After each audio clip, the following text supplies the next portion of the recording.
today's video, I'll show you how to design beautiful wedding invitations in Canva, perfect for your own wedding or helping a friend.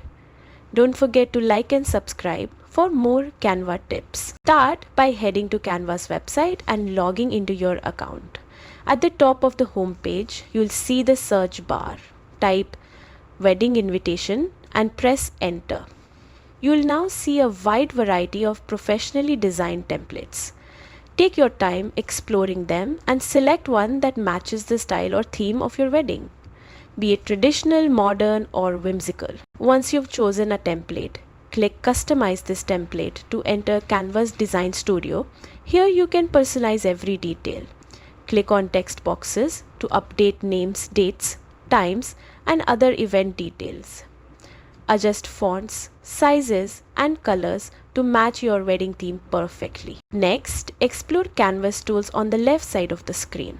Add images, adjust layouts, or use pre-made elements to make your invitations truly unique.